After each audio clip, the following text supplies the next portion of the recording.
Defense attorney Jordan Savage reaches the heart of his closing argument in this Nevada prosecution. Lorinda Drake is not guilty, and the instructions tell you that in order for her to be found guilty, the state must prove all the elements. Specific intent is what we're arguing over. Let's cut to brass tacks. This is about the specific intent element of these charges.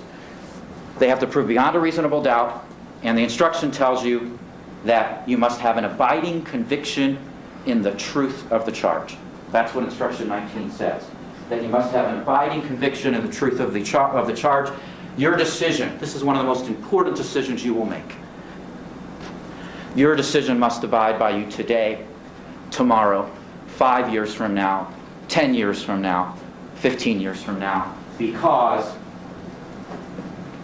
it will abide by Lorinda Drake for the rest of her life. Which means that if you're in a conversation 10 years from now, and they learn you were on a first-degree kidnapping case, and the person, oh, first-degree kidnapping, oh, I bet the kidnappers were trying to molest the kid. No, it wasn't like that at all. She took the kid home. She may have made some flawed decisions, but within 90 to 100 minutes, the kid was safe. There was never any evidence of molestation or doing anything bad to the kid or abusing the kid. Oh, I bet it's, they wanted ransom. I bet they took the kid to call the parents and to get ransom. No, it wasn't like that either. The kid was, the child was alone, unsupervised. He was a couple blocks from the school. And again, there was some flawed decision making, but there was never any evidence of any intent to call for ransom. Oh, I know. They wanted to steal the child and take the child across country so that the parents couldn't see the child again. No, it wasn't like that again. It was during the 90 to 100 minutes that this kid, that the child was without his parents and away from the school. There was never any intent to take him away without permission. It was just returning the kid. They were intending to return the kid. I bet the kidnappers had to be apprehended at gunpoint. No, that didn't happen either. The evidence was that at 10:43 is the first time that Lorinda was first accused on the telephone, and just 9 minutes later she returned the kid safely, and she was arrested for kidnapping.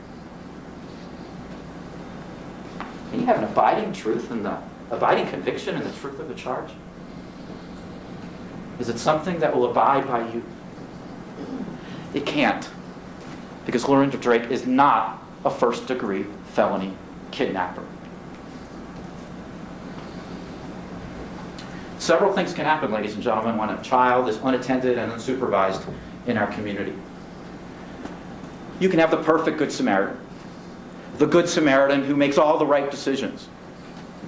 You could have the flawed or the wacky Good Samaritan who does the right thing and executes it in a flawed way. Or you can have the person who ignores the situation. September 8th, it's hot outside in Las Vegas. Even if there's a 1% chance that a child could suffer from dehydration, even if there's a 1% chance that a predator happens to be close by at that time, do we want the Lorinda Drakes of the world who may be flawed in return of the child but have the right intent? Would we prefer to have the Lorinda Drakes of the world rather than somebody who completely ignores the situation and later on the news they hear maybe that a child was killed or a child suffered dehydration? Oh, I passed that kid.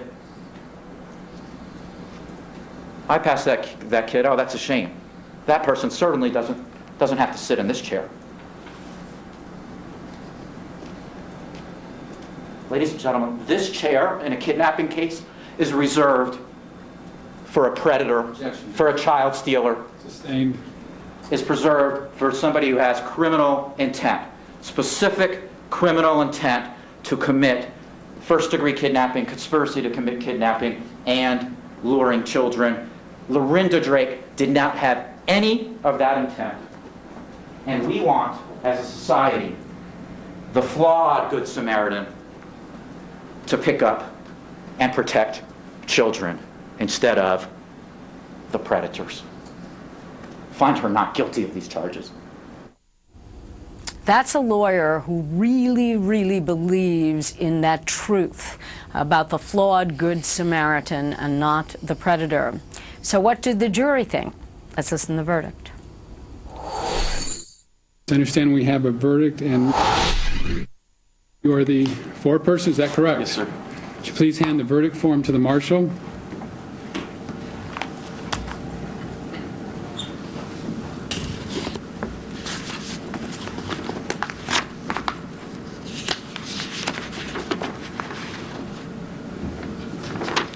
The clerk will now read the verdict and inquire from the jury as to whether or not this is in fact your verdict.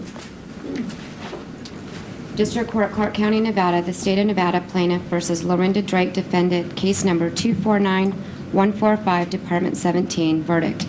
We, the jury, in the above entitled case, find the defendant, Lorinda Drake, as follows. Count 1, luring children or mentally ill person, not guilty. We, the jury, in the above entitled case, find the defendant, Lorinda Drake, as follows. Count 2, conspiracy to commit kidnapping, not guilty. We, the jury, in the above entitled case, find the defendant, Lorinda Drake, as follows. Count 3, first-degree kidnapping, not guilty. Dated this 28th day of May 2009, signed by foreperson. Ladies and gentlemen of the jury, are these your verdicts as read? Yes. So say you once, I say you all. Yes. Yes. There have certainly been times since I came here in 1994 where I've actually had to look away at something in the courtroom, and this was one of them. It's one of those moments, Mickey Sherman, where you can see the emotion of this particular defendant who really rolled the dice. She was facing a life felony, but firmly believed that she had not done anything wrong, and she was offered a plea bargain to a probationary sentence.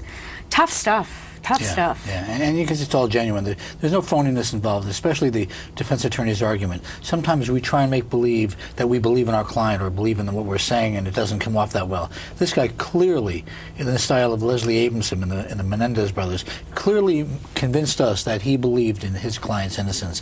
And if you can get the jury to buy that, and if it's true, it makes a big difference. Well, it's also her actions. It's the fact that, I mean, it wasn't like she did nothing. She made a lot of phone calls. Yeah. I mean, yes, she should have called the police. There is no question about it. Yes, she should have brought the child back to the school. And you covered that in his theme. But to get to the level of a criminal prosecution for a life felony in a case like this does leave me pretty breathless. That's all I have to say. The kidnapper is Bruno Hauptmann. It's the Symbionese Liberation Front kidnapping Patty Hearst. We know what kidnappers are. This ain't no kidnapper. Well, and you know, I think sitting not in this studio, but in the other studio next door, of doing the Simpson case this year. Now, he was also charged with kidnapping in that case. Again, not at the Bruno Hauptmann level, but there were many people who thought that that charge was too harsh. I still think it is. But if you look at this, Yeah. I mean, this is a woman who perhaps with her friend should not have wanted to make a statement about lack of security in the school. But I go back to the school. Their surveillance system was down. The cameras were down. Nobody knew this child left the school. For heaven's sake, he was 6 years old. And I loved his argument. Do you want a flawed Good Samaritan to take custody of the child, or would the child be better off floating in the desert in Las Vegas, and God knows what the temperature would be? Well, also with the argument of the predator. Do we want people to stop acting in the best interests of children because they're afraid that something might happen to them? I mean, she picked up a boy, albeit disputed as to how far exactly it was from the school, but by no dispute, it was not a good area. And in the desert, I mean, God knows what could have happened. But again, he had a great theme, flawed Good Samaritan. And he stayed with that and he hammered that home. And that really, really was helpful, I think. You know, it's interesting in this case, you had two seasoned lawyers, one prosecutor, one defense lawyer, and you had two young lawyers, one prosecutor, one defense lawyer. And I often think that that's a great combination, particularly one-on-one, that young lawyers need to learn from those above them. And then in the defense case, this is an easy call. You could really get fired up for this case. This is a tough case to prosecute. And you know, but it's a good case to be televised on Court TV. Hopefully Court TV will be all around in some form. Because Also known as True TV in session. Whatever we are, I forgot the sign when we came in. But the bottom line is that it takes the pressure off the jurors, because the jurors, as he tried to kind of mimic them, saying 20 years from now you're going to have to answer to what you do here. Well, 20 minutes after the verdict they would have to answer as well. And this way their public, the community there, will see what they saw and will understand why they found this person not guilty. Because when you say that what they've been charged with, everyone just assumes they're guilty of sin. But here, the local public as well, was able to see what the evidence was and what it was not.